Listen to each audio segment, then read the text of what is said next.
What's up, everybody? Today I'm going to do an overview of a new feature called Modular Dashboard. So some of you may have heard about this already. We posted a couple times.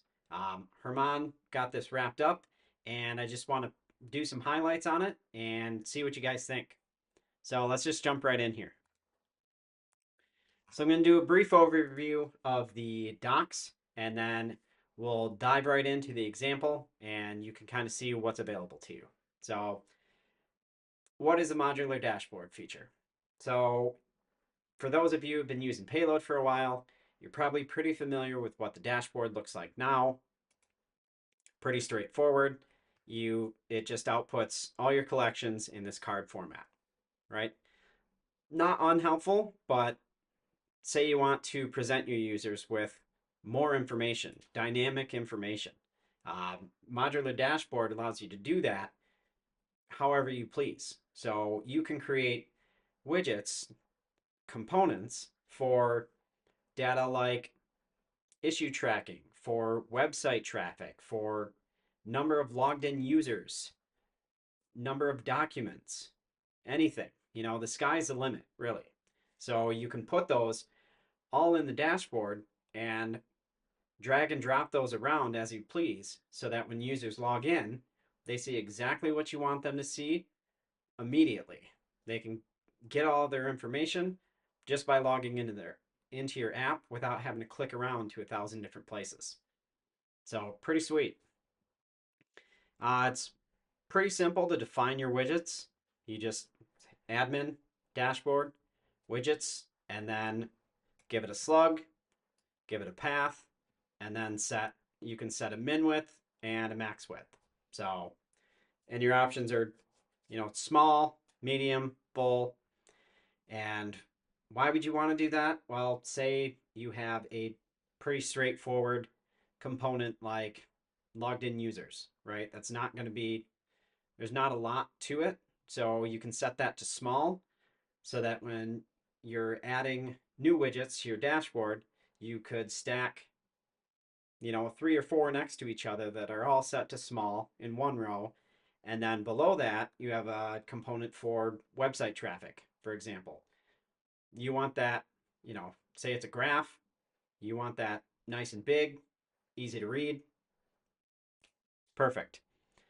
So similar to how the docs just outlined, in your payload config, you just define your widgets with a slug, your path, and then you can set your min width and max width.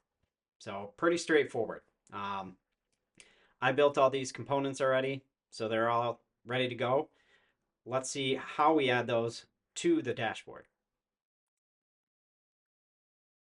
Before I leave here, one quick note. When you're building these widgets, we do recommend that you use the card class for your root element so that all of your widgets have a consistent look and feel. They'll get this card type layout, and so that all of them, relatively look the same. You don't have to use that. For example, if you want your widget to not have a background, by all means, go ahead, but just a little note there. So we're at our dashboard, click dashboard, hit edit, and then add. So these are the components that we were just looking at in our code. I'm just going to add these, and then we'll go from there.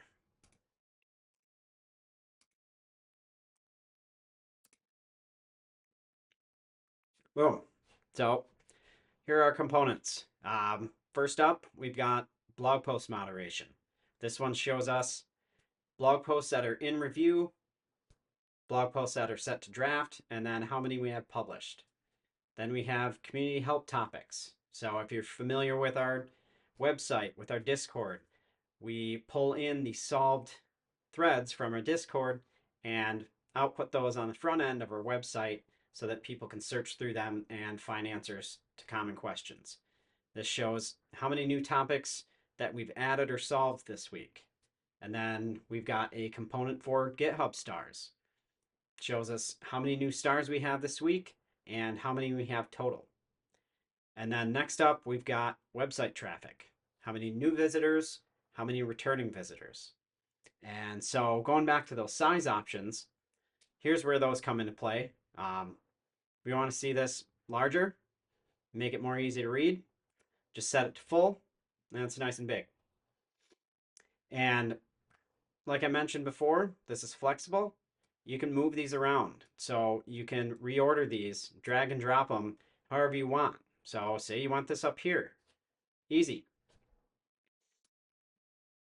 So once you're done editing, you just save your changes and then locked in. You've got this nice, new, flexible, modern dashboard that your users will see when they log into your app. So pretty cool stuff. Get out there and try this feature. Let us know what you come up with. And thanks for using Payload.